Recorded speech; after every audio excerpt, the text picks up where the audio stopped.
I got my dad's style Hawaiian shirt on. That's great. Nice. I just came up with these definitions real quick, and I Yeah. was thinking that we would toss them around before we record.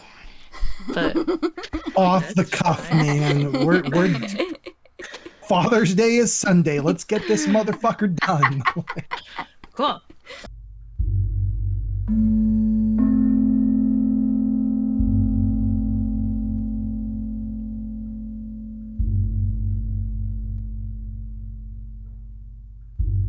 Hi, everybody, and welcome to Zombie Banana Spiders, and happy Father's Day to all the dads out there. We thought we'd take a few minutes and go over, just talk about Father's Day, horror movies, all kind of that fun stuff. I'd first like to introduce, as always, Dr. Heather, MD. No! And Hilary.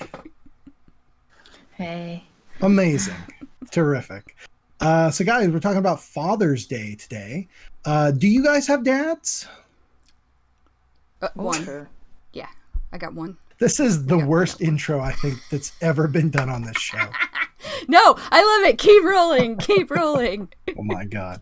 We'll fix it in post. So you guys have the same father because you're sisters. That's pretty great. Mm-hmm. Tell me about your dad. I mean, he's great. He's a great dad. Sure. I'm trying to think though, since you were saying about you, like stories about your dad in horror. I don't really have, like, our dad was more into like fantasy, fairy tales, like Lord of the Rings, like that's sort of where I at least I don't want to speak for you, Hill, but that's sort of where I got my love of that kind of stuff was from him. Sure. That being said, he was the one that introduced me to Rocky Horror Picture Show, which I mean is based off of Frankenstein. So yeah, we watched it when Mom was out of town. Nice. Doesn't that always seem like the cliche dad thing? It's like as soon as Mom leaves to go shopping or get her hair done or whatever, Dad's like, all right, I'm going to introduce you to studio wrestling and Godzilla movies or something like that. Like, but I love it. If I was a dad, I would do the same thing. I just wouldn't wait for my wife to leave. And oh my God, though, now that I say that, like, he is so into H.P. Lovecraft. Like, nice. How could I have forgotten that? Like, why did you never tell me this? I don't know. Like when I was at your wedding and I met your dad. About it, though. That's true. He doesn't ever talk about it. He talks about history nonstop, but he is actually, I asked him the other day, and he said he was reading a collection of horror stories by, I think it was, who's the guy that wrote Conan? Robert E. Howard. Robert E. Howard. Mm-hmm. Yeah. So that's awesome. He's reading a collection of Robert E. Howard horror right now. That being said, he doesn't ever talk about what they're about or what he likes about them. I think he has Poe as well. Oh, yeah. I think that he introduced me to The Shining, the movie. Okay. I think that he liked that one. But in terms of horror, if you were like, hey, Dad, let's watch a horror movie, he'd be like, no, thanks. I'm going to go read. But then he would go and read H.P. Lovecraft. So, like, yeah. Like, you're totally right, Hill. Like, he does like horror. He just doesn't like talking about it. And he doesn't like horror movies. Interesting. Hey, that's okay. There's all kind of different fans out there, and that's awesome though. Very cool. I remember my dad growing up when I kind of started, like, I was such a chicken shit little kid, but he had, and I still have them on my shelf back here, but his like Universal Monsters that he taped off of TV. And it's really kind of fun because the one, I think it's the Wolfman, he set the VCR up to record, and it just happened to be the day my brother Kyle was born. So it has, like, May 11th, 1986. We're presenting the Wolfman uncut, and so that's a lot of fun. But yeah, so my dad was into that kind of stuff. He was also a big Lord of the Rings guy, and tons of fantasy and sci-fi books, which I have a lot of them. He was gonna get rid of them or whatever, so I'm like, I'll take them. So some really good ones there. But yeah, so we have fun. We last time I was there, we watched what is it? Earth versus the Flying Saucers, the Harryhausen one. That was a lot of fun. And like we've gone to the monster movie conventions and stuff. So yeah, my dad, he kind of is a famous curmudgeon. Like you'll bring up a movie and he'll be like, that movie's crap or whatever, but he still watches them. So yeah, I don't know if I got my love of horror and fantasy from my dad, but it definitely didn't hurt, So I think that's very cool. And yeah, it's nice to be able to chat about that kind of stuff with him, watch some movies or whatever. Mm-hmm. So sounds like we all got some pretty great dads. I think so. I think Absolutely. So. Let's talk about some terrible fathers now. Good segue. This is going great. Now I know Hilary, you and Heather kind of worked on this cool list about like different types of I don't know, not the dad tropes, but like the different types of fathers in horror books and media and stuff like that. So do we kind of just want to start going through and just hit on some of these high points and discuss? Sure.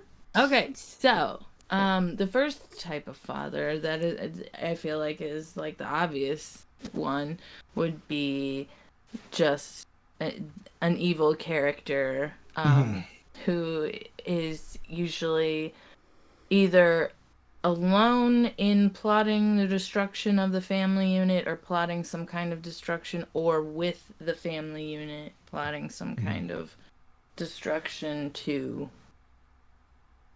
something. Yeah. Example would be Get Out. I can't remember the actor's name. Do you remember his name? Bradley Cooper, or not Bradley Cooper.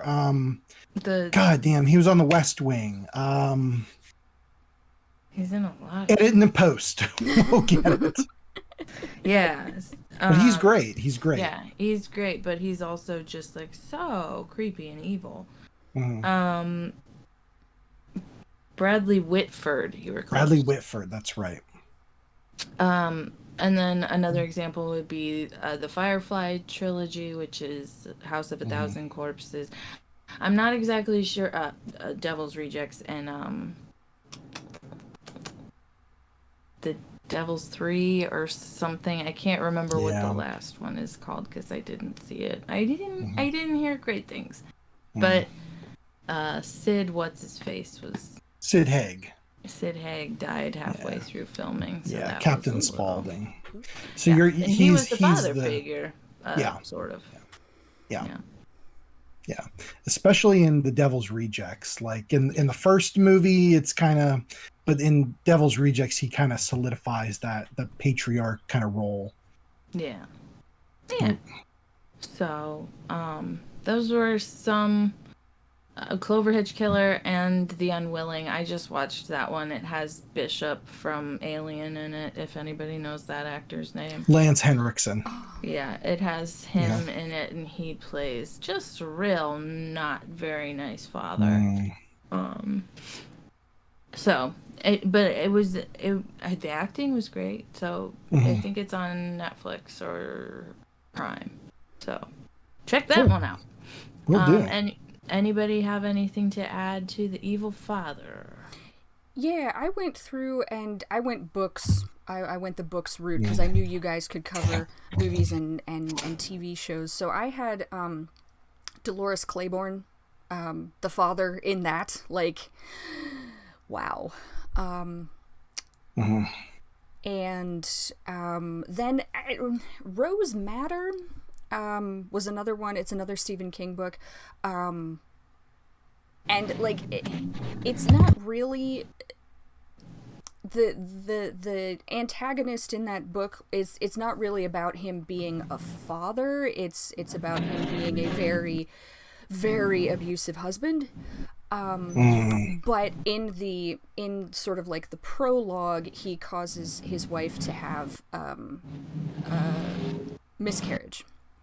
And that's like a one point in the book. She makes the wife makes a comment about how he almost seems scared at that. So it's like it's a tiny little moment, but it was it fit very well into this category.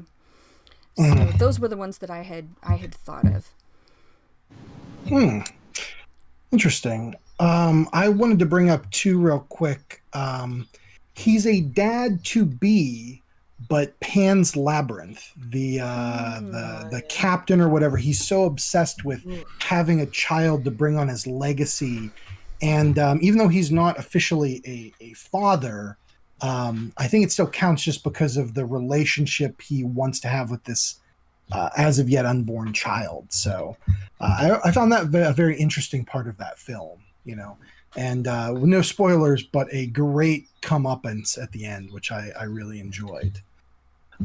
It's interesting to me though too, Hilary, that you had said they're like destroying the family unit or whatever, and that can definitely happen with the abusive ones.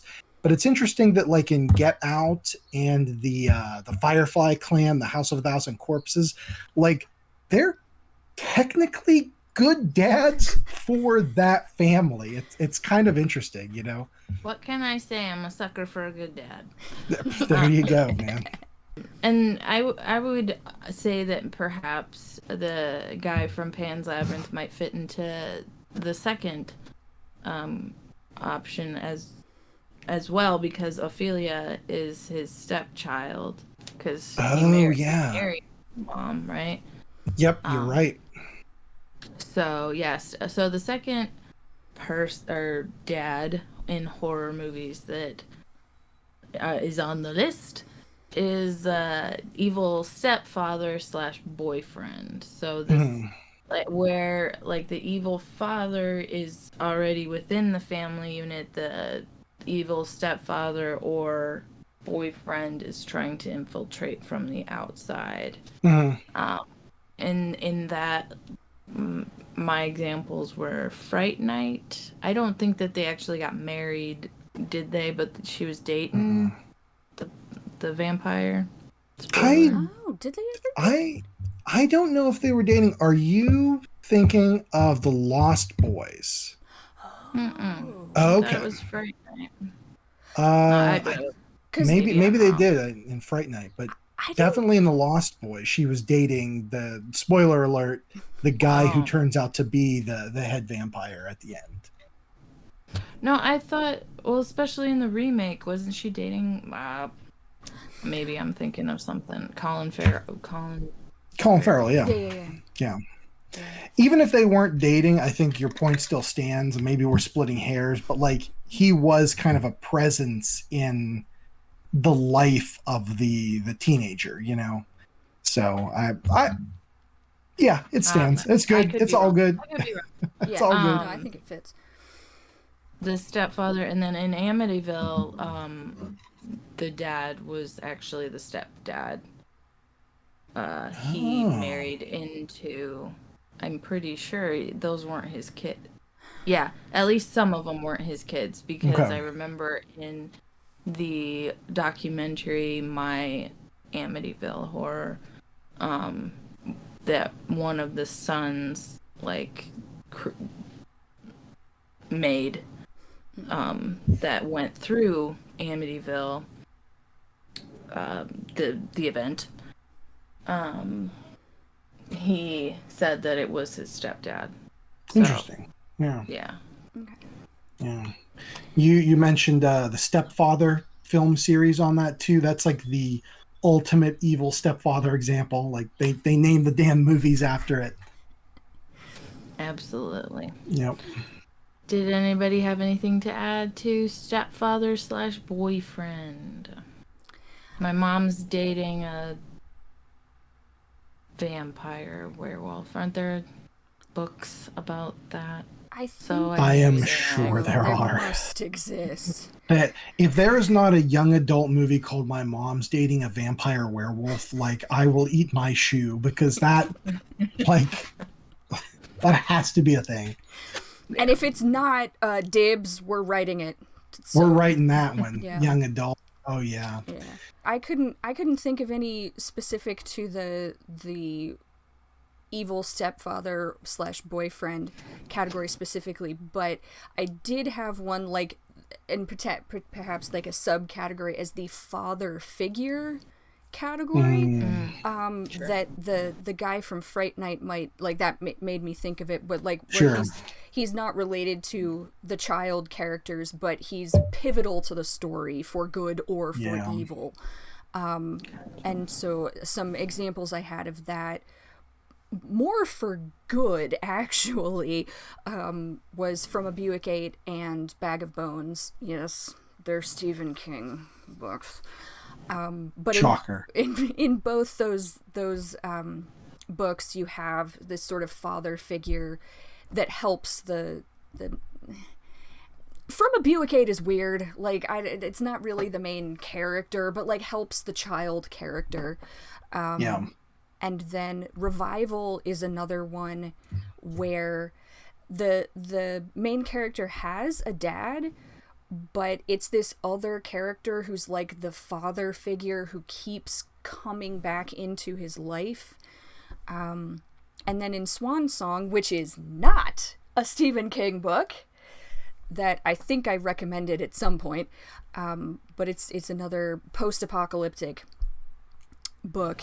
And in thinking about this whole thing, like different types of fathers, that book kind of stood out to me because in that book you have these two human characters. One is like the good, on the side of good, and the other one is on the side of evil, and they both have adopted fathers. Like, they both have men who come into their lives as when they are children, who take them under their wing and stay with them through the entire book.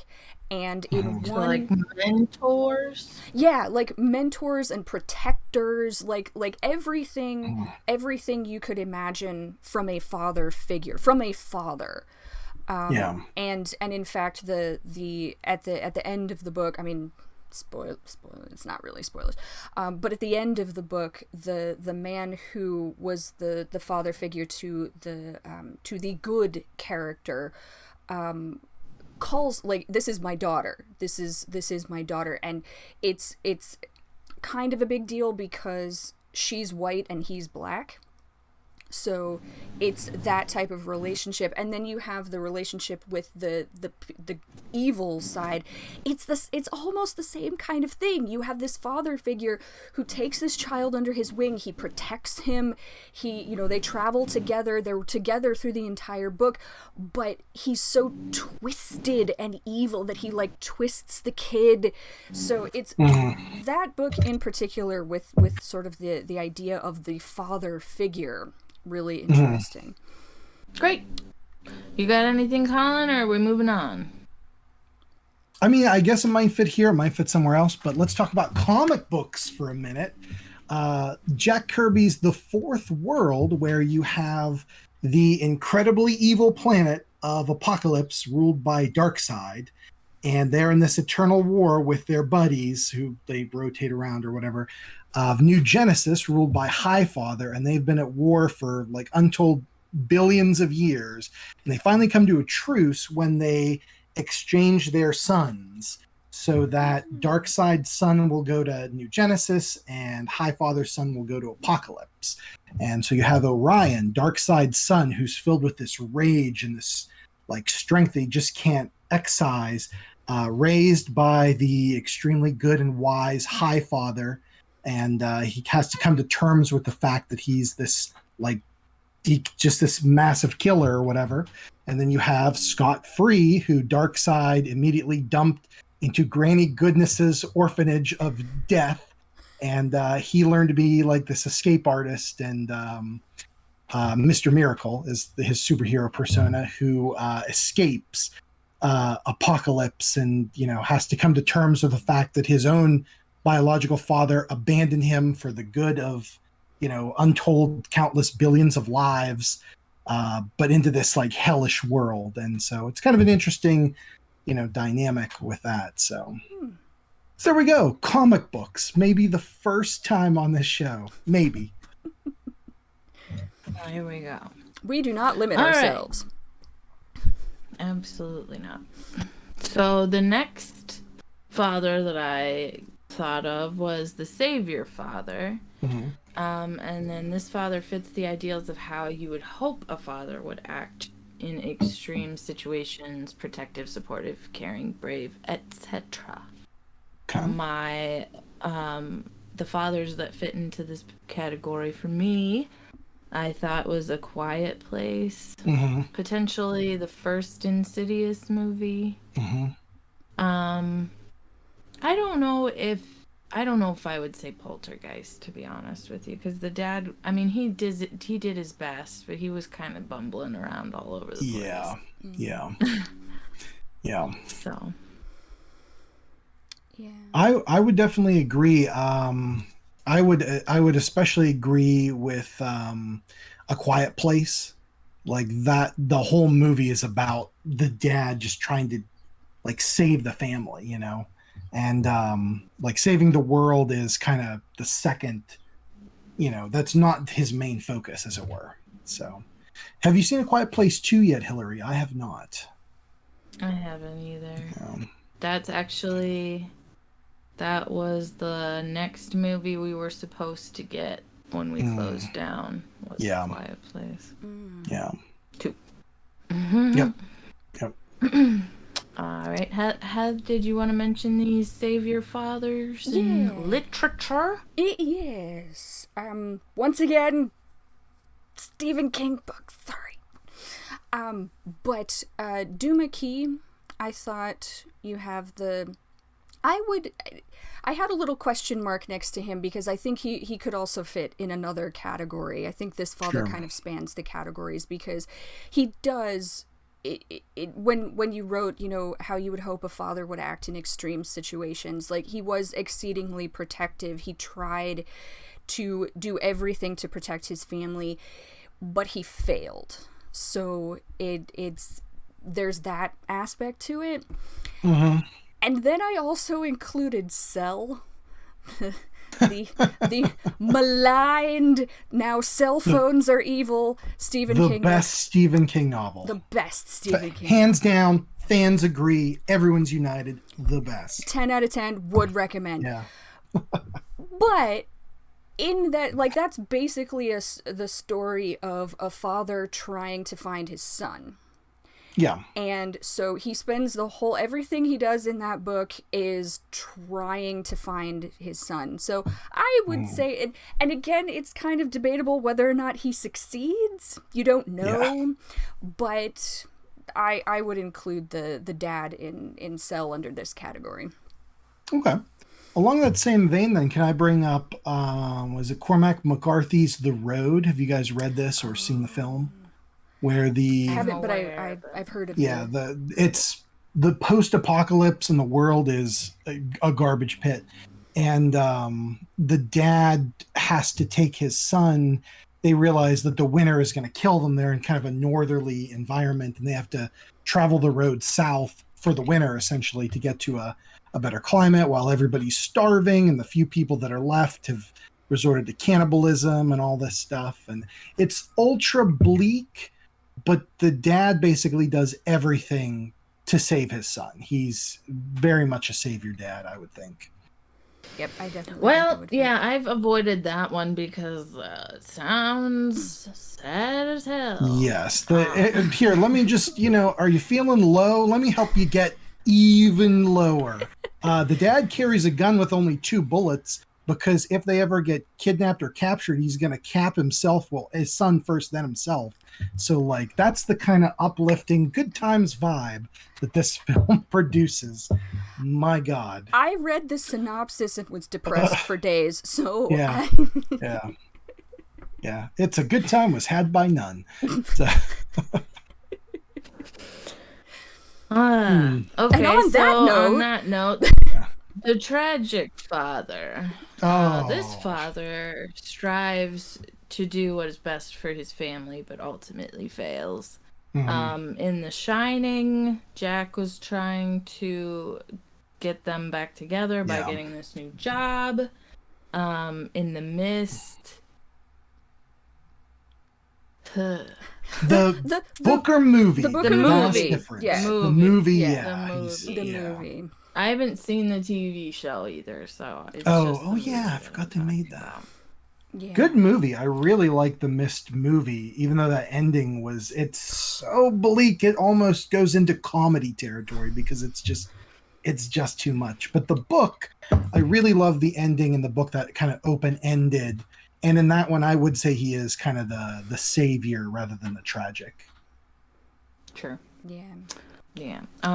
The witch, the father, I don't know if he's actually trying to do the best for his family, but he ends up leading them into disaster for the most part because he settles near his witches. Yeah, I think he was trying to do what was best for his family.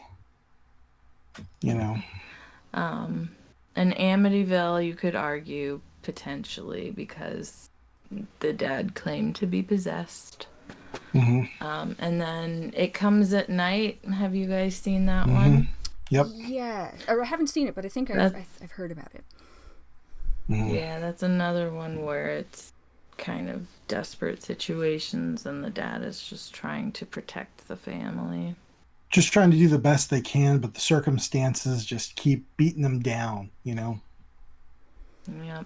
What is it about these types of stories where somebody is trying to do their best and they fail utterly? That, like, because there's a good number of examples. Why do you think that is a thing? Like, why do you guys think that is something people want to watch or experience? Or, well, I think horror is tragic anyway. Like, generally, the things that you think of in horror are the things that you don't want to happen. Sure. So, like, when you try your best, everybody wants to think like, if I try my best, I will be able to do something.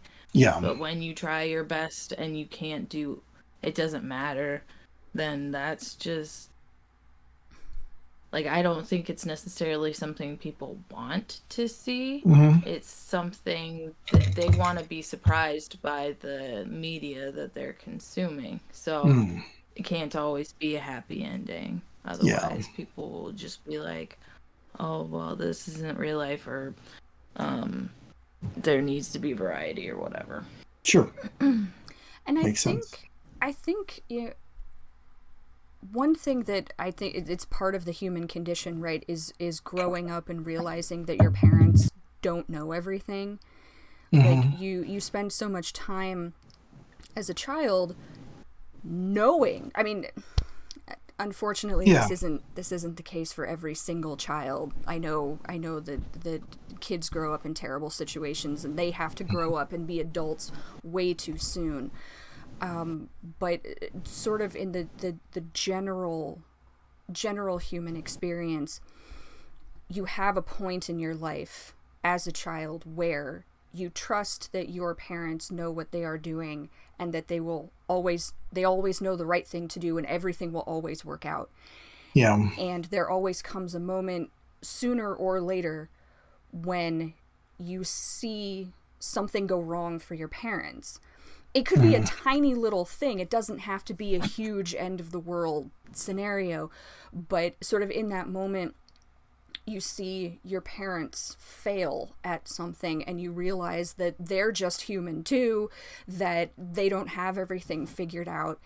And I think in some ways, movies like this and books and media kind of capitalize on that experience, because you can so identify with somebody who is trying their best and it just doesn't work out.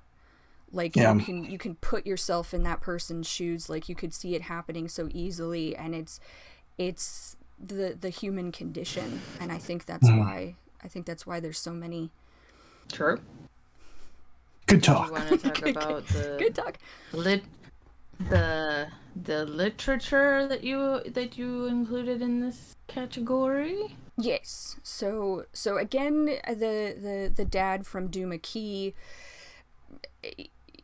I think he could probably be more of a tragic father because he tries and it fails. The Eye of the Dragon, I thought that was interesting because King Roland, like the dad, the king, he, I think, kind of a tragic. It's not that he tries and fails in the same sort of way, but he kind of fails his younger son. Because he sees so much of himself in his younger son. He sees so much of the things he doesn't like about himself in his younger son. So they don't have a real good relationship. And the dad ends up dying, and then this evil wizard sort of becomes the father figure for the younger son. So I would kind of call the king in that one a tragic figure because he didn't live long enough to help his, figure out a better relationship with his son. The Keep, I thought was one. This was it's Nazis and vampires, and the dad. There is a father in that one who tries to do his best, but is manipulated by the vampire and ends up doing all kinds of bad stuff. Cujo. This was another question mark because I think the father in this one could span a couple of different categories, but the father there who again, spoilers, loses his son. Like, he does try, but his son dies. The Running Man. Now the story, the book, not the movie. Yeah. The book is almost completely different from the movie, but in that one, again, you have a father who is trying to help his family. He's the whole way through, but he's tragic in that he doesn't really succeed. It's questionable how much he fails, but he doesn't really succeed. And then Pet Sematary was another one. Again, the guy's just trying to do what's best for his family, and things go wrong, and then they go wronger. A little bit. So. Yeah. So those were the ones that I had. Well, I feel like Pet Sematary, at least the movie, could lead into the next one, which is the selfish father. Because the selfish father is too blinded by his own need to actually protect his family. Yeah. In Pet Sematary, he sees the cat goes bad, but he's still like, I don't care if he's what he is, I just want him back. Like, that mentality is not ever good. I see what you're getting at with that, but in the book, it's a little more. There's like that kind of supernatural obsession that they add. But I definitely see what you're getting at. Yeah. Well, another example of that would be Sinister, where the father is a true crime author and he moves his family into a house where a family had been murdered. And because that house was affected by a demon, his family got affected by a demon. Yeah, and he was too stupid to leave. Yep. Yeah. Did any other examples that you guys had for that one, Selfish Father? I had a couple. I thought Frankenstein. Again, how we're like not Frankenstein's father, like Victor Frankenstein as the father of the monster. Like, he was. I mean, when I read that, your definition, Hill, this father is too blinded by his own needs to protect his family. I'm like, that is literally like in the dictionary next to Victor Frankenstein's name. Yeah, like that. So selfish. So I thought that. And then Thinner, I haven't seen the movie, but the book, I I thought the dad in Thinner could fit under this one because it's a weird situation, obviously, when you've been cursed and nobody believes you. But, I mean, you can kind of, you're not supposed to sympathize with, like, his wife, or, like, the family doctor or anything. You're not supposed to sympathize with them. Yeah. But if you just try to see things from their perspective, like, you're in the dad character's head, so you understand he's been cursed, like, of course. But, like, from anybody on the outside, all of a sudden, this guy starts running around saying he's been cursed. Like, so, No. like, the whole book is him trying to lift the curse, but the end, like, I think he could probably also fit under the tragic father in that it is a tragic ending. He didn't really try to do what was right for his family. Like, he might have started out that way, but it didn't end that way. So I would put him under the selfish father category. Definitely. How about you, Colin? Not really that I can think of. I mean, I'm sure there are plenty of examples. I just, off the top of my head, I think you guys kind of covered, and other dads fit in other places a little better. Sure. If you guys can think of anything, leave them in the comments down below. Yes. The next father would be the helpless father. And this father helped parent a child that is evil in one way or another. I would say The Omen, or potentially Rosemary's Baby. I haven't seen Rosemary's Baby in a long time, but yeah. I for that one, like, I don't know the movie. It's been a while since I've read the book, but, like, if we ever wanted to come up with, like, a dickhead husbands category, I think the dad in Rosemary's Baby could fit in there, because, like, technically he wasn't the baby's father, but he allowed it to happen. Like, he was in, like, allowed, that kind of takes away Rosemary's agency, but he was in on it, like, from the beginning. He okayed everything that happened. So yeah, The Omen's a good example of that. You know, and it's like, you know, that horror of, like, oh, you're supposed to do everything for your kids, but what if they're awful? Like, what if they deservedly need to be, like, put down? You know, like, that's a pretty horrific situation to be in. So, and what about I didn't see it, but what about The Good Son? Was that?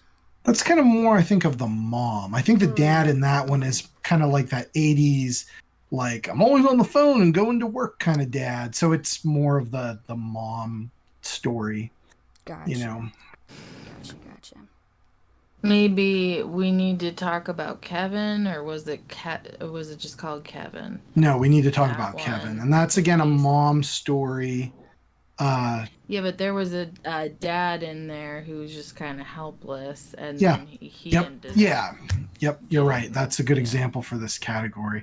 Yeah, John C. Reilly, good performance, but it's like, dude, like, wise up. Your kid's evil. Like, get on the boat here, man. Like, has there ever been like a movie or a TV show that has kind of explored that, where, because, like, it's kind of a trope that people make fun of, where it's like, my kid is better than every other kid. Like, even if your kid is a little shit, you only see them being good. Like, have there been movies or TV shows or anything where that aspect is, like, literally your child is a literal spawn of Satan, and the parents are just completely blinded to it, and like, everybody else can see it, but that is explored in the movie? I mean, to an extent, that's what we have to talk about. Kevin is about, like, he's, you know, the mom essentially has to come to terms with the fact that, like, her kid's, spoiler alert, school shooter. You know, and everybody, you know, he's evil, but that's still her kid, and she has to deal with that. But okay. Yeah. I swear there's been other things where. There's this movie with, I think it was Adam Scott, and it was a parody of The Omen. Anybody? Yeah. I think it was on What Netflix. was that called? I can't. I know what you're talking about, though. I haven't seen it, but yeah. It was a good one. It was fun. Yeah, I'm not a big, like... Little Evil. Oh, okay. Yeah, Little Evil. That one sort of was, like, I'm marrying into this family, and the mom doesn't realize that it's like a Rosemary's Baby type of thing where she had this son of Satan and she doesn't realize. And it's a comedy. It's like Scary Movie kind of, where it's like she's so oblivious to him being a demon.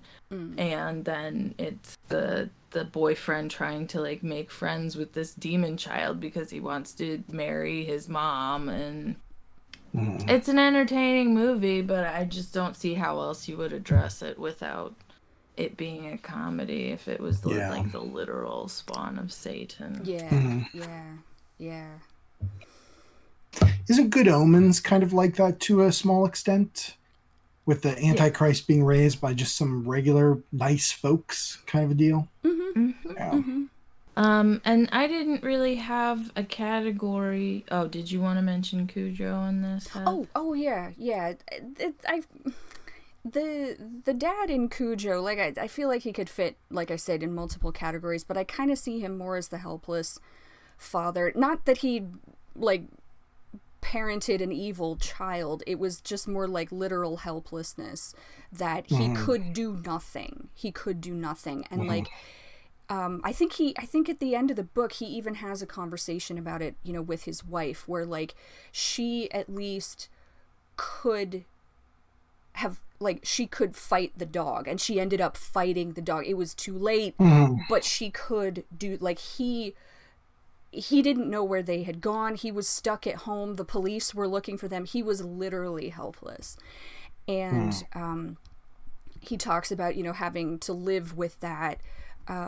So I thought that would fit in sort of a different type of helplessness, but I thought that would fit. Yeah. Okay. And then I didn't have a category necessarily for this movie, but it was it's an interesting movie that deals with fathers and sons. Frailty. Yeah. If anyone has seen it, if you haven't, it's a good one. It's very good. And I don't want to spoil anything, but the dad is. I'll just say that the dad believes that he is a demon hunter blessed by God.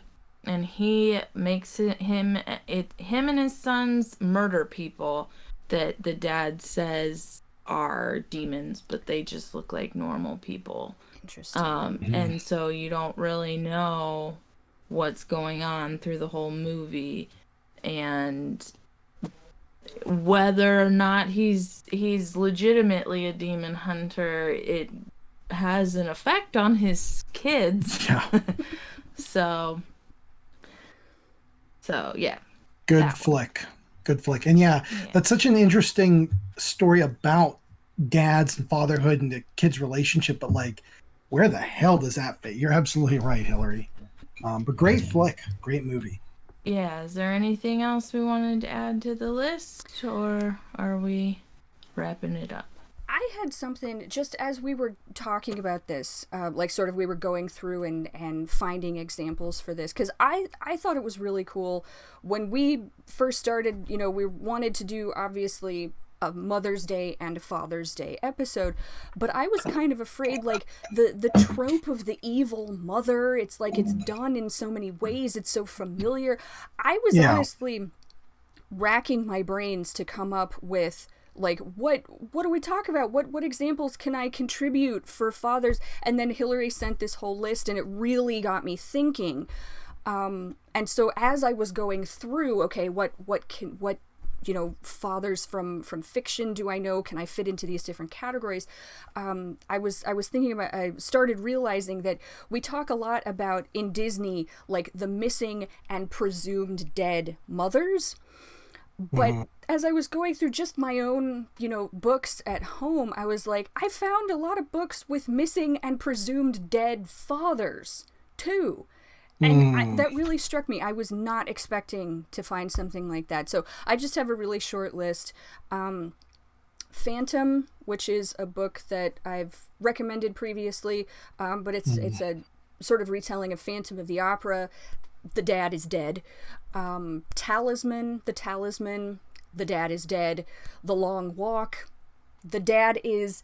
It's sort of a dystopic future. The dad was taken by like the squads, so you don't know what has happened to him, but he's missing and presumed dead. Carrie, I know that the dad is talked about in Carrie. I don't remember if they say that he died or if he left, but I mean, he's out of the picture. And then Dorothy Must Die, which is another book that I've recommended. Again, the dad is I don't remember, it's been a while since I've read that book, so I can't remember if he died or if the parents just got a divorce or whatever. But I mean, I was not expecting that, like, to find so many dead dads. Yeah, so many dead, like the dead mom. You expect the dead mom, but so I just thought that was interesting. I like it. What about from a Buick 8, which is all about the dad is dead, but then it's like, how does the kid try to relate to his deceased father via tales from his friends and coworkers and stuff? Yeah. Yep. It's good. Good. It's a lot of dads out there. Yeah. A lot of dads. Yeah.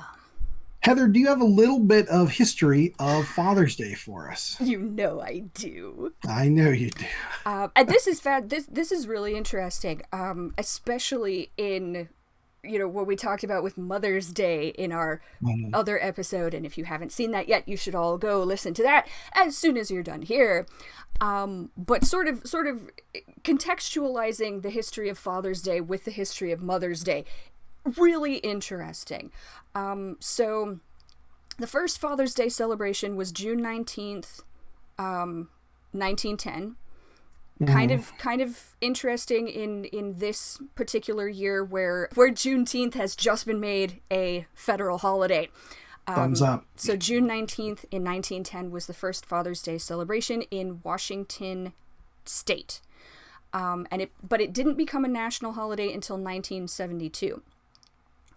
And so if you remember, Woodrow Wilson made Mother's Day a national holiday in 1914. So even though Father's Day didn't become a national holiday for like another 50-some years, both of those holidays were like proposed around the same time.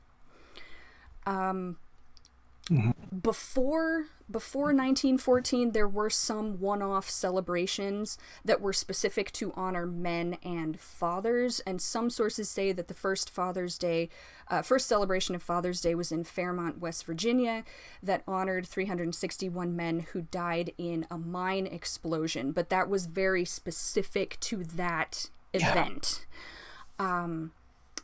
But it is interesting, again, like the connections, it's interesting to me that both Mother's Day and Father's Day seem to have started in West Virginia. Like, that's where the impetus for these things, even though the first sort of official Father's Day celebration happened in Washington State, this one happened in Virginia. Or West Virginia, sorry. So, who started Father's Day? There's a woman named Sonora Smart Dodd who wanted to create a holiday that honored male parents, and particularly single male parents, because she was raised by a widowed, her father was widowed twice. He was a Civil War veteran. This was William Jackson Smart, was her father. He was a Civil War veteran who apparently fought for both sides in the Civil War. So, interesting guy there. He fathered a total of 14 children. with his 2 wives. Like, he was married and widowed twice. Yeah. And he already had 5 grown children when he had Sonora and her 6 siblings.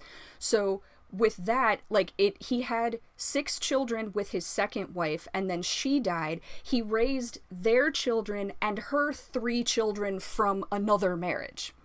Wow. So dedicated. And Sonora wanted to honor him for this, so she picked June 5th, it was his birthday, as the day to celebrate fathers.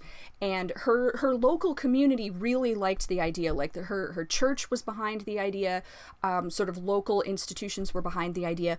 But according to this one source I found, they couldn't put something together in time for June 5th, so that was why June 19th was the first official Father's Day. They just couldn't get their act together. And then Sonora spent the next 60 years pushing for Father's Day to become an officially recognized American holiday. But that's not the only thing. Like, she's kind of an amazing woman. According to this one source, she was also an artist, a poet, a children's book author, a funeral home director, and a founding member of just about every civic organization in Spokane, Washington. That was sort of where she grew up. So she was very, very much involved. She did a bunch of things in addition to pushing for Father's Day. And her dad was alive for several of the Father's Day celebrations in Spokane. He died in 1919. So with the first one being in 1910, he was alive for several of them. And Sonora died in 1966, so she didn't technically live to see Father's Day become a federally recognized holiday. One source said that President Lyndon B. Johnson designated the 3rd Sunday of June as the official day to celebrate Father's Day in 1966, but it wasn't actually made official until the Nixon administration. And what was interesting is that some men really didn't like the idea of Father's Day. They thought it was too sentimental. Sure. According to this one source, they scoffed at the holiday's sentimental attempts to domesticate manliness with flowers and gift-giving, or they derided the proliferation of such holidays as a commercial gimmick to sell more products, often paid for by the father himself. So... sounds about right, honestly. Yeah. Well, and Mother's Day, right? I can see... oh, let's make Mother's Day and all the women across the country. Oh, yes, that sounds great. We'll make a picnic out of it and have, like, a pie. And then it's like, hey, how about Father's Day? And dads are like, whatever. I could totally see.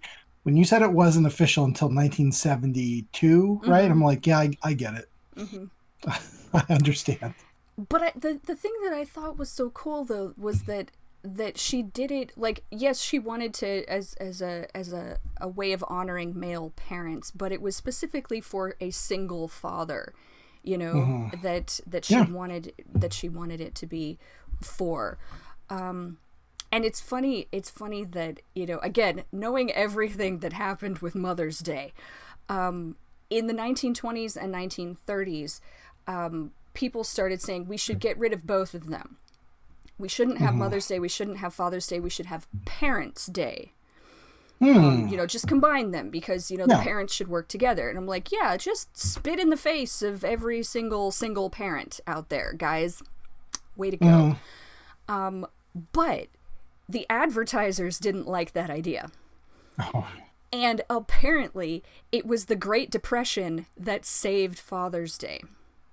Because during the Great Depression, you had, you know, the stores, businesses were struggling, so they doubled down on Father's Day, and they tried to sell it as a second Christmas for men. Whoa. And it worked. Like, I've been seeing, you know, like, I don't watch television, I watch stuff online, but I'm still getting the adverts, you know, for the last month at least. Buy your dad this new Swiss Army sword, you know, like it's the the advertisers won. Not to say that's the only reason we have Father's Day, but yeah. And then in World War II, the advertisers got in on it again, where they spun Father's Day as a way to honor American troops. So it's sort of very much, Father's Day kind of became very much tied to that Americana idea. Mm-hmm. But awesome. So yeah, that's pretty much where Father's Day stands. And I really wish I did a little bit of searching, but I was wanting to see if anybody had written something sort of comparing the lives of Anna Jarvis and Sonora Dodd, like these two women, you know, one for Mother's Day, one for Father, like the two very different experiences that they had with these holidays, because nothing I could find anywhere said anything about Sonora's reaction to the commercialization of Father's Day. Like if she had anything to say about it, it was not as prevalent as what Anna Jarvis had to say. Sure. So really, really interesting. Awesome. So yeah. Thank you, Heather. That's all fascinating. Good stuff. All right, guys, shall we move into our trivia section? Yes. Let's do it. I have scoured my own brain to bring you guys 10 questions, which are on screen now.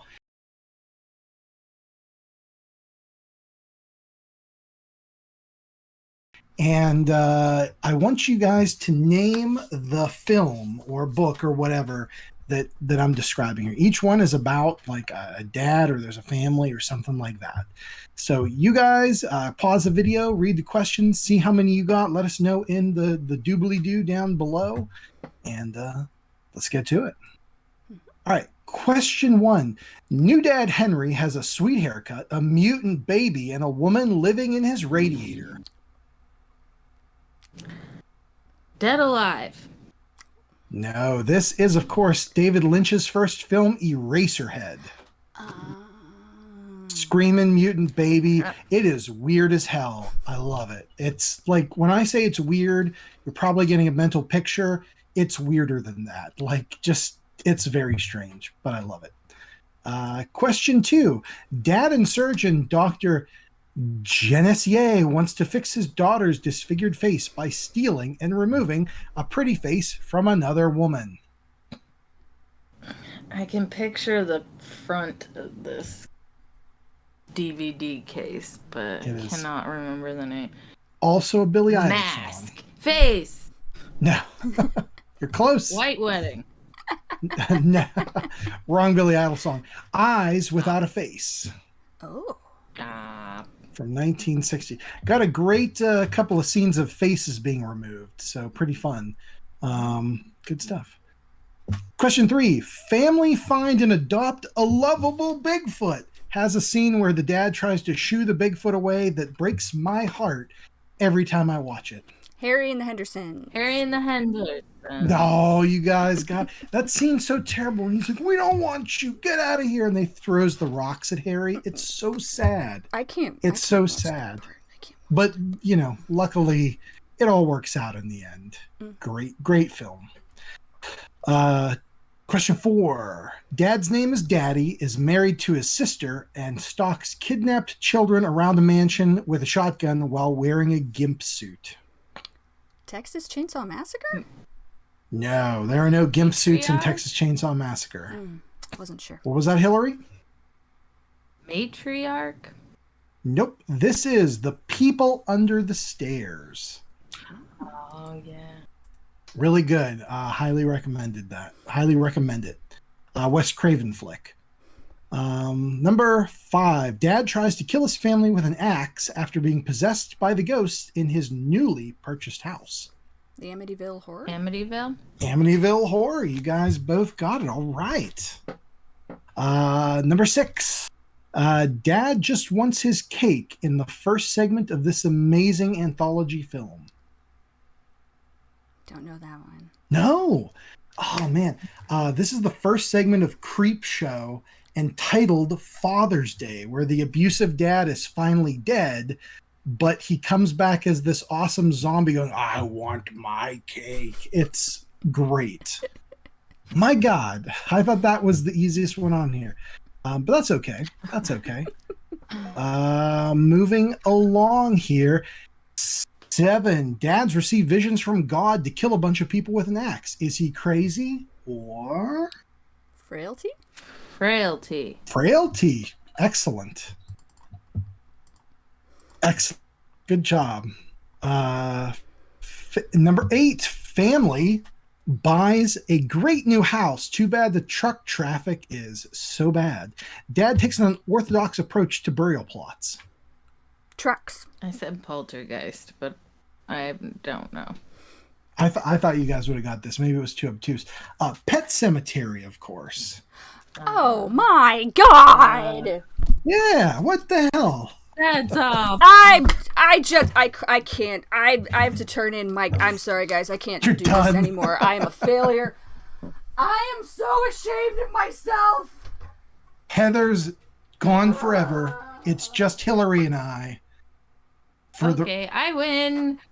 Hilary wins by She default. Forfeit. Take a She victory forfeit. lap. I win.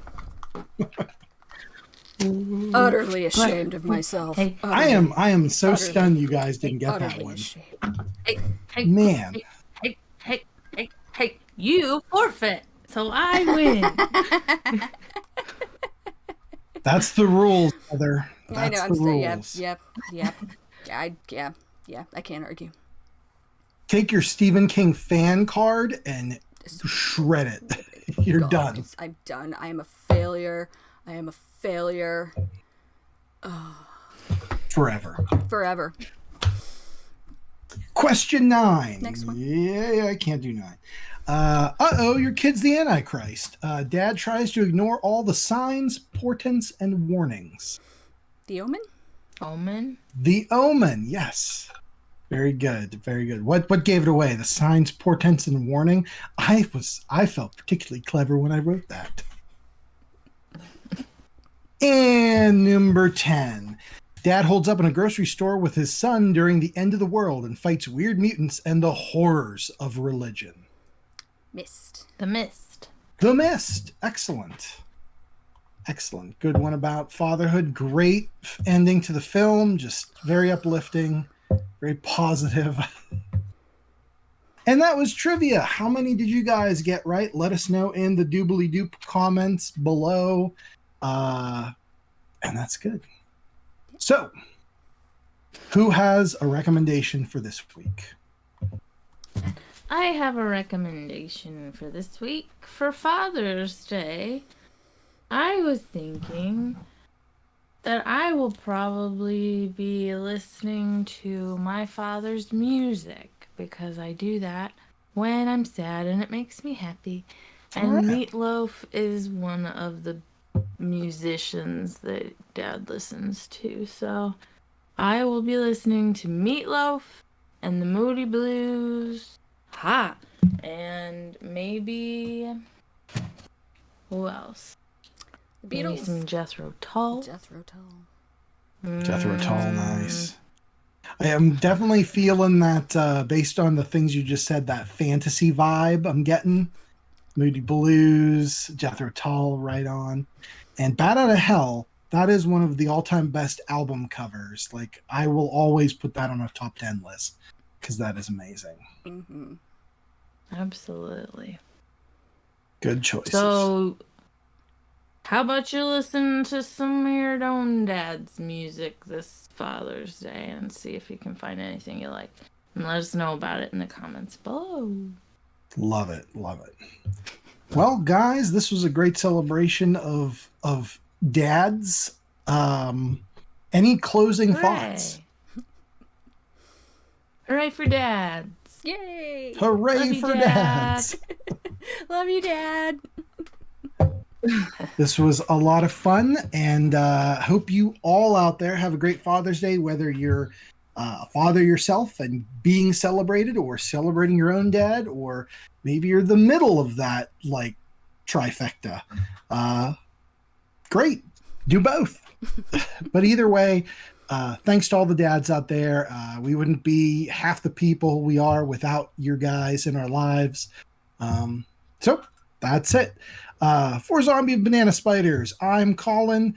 That's Heather. I don't know which side you're on the recording. Yep. There's Hilary. She's up there somewhere too. And we'll catch you on the next one. Bye. Bye.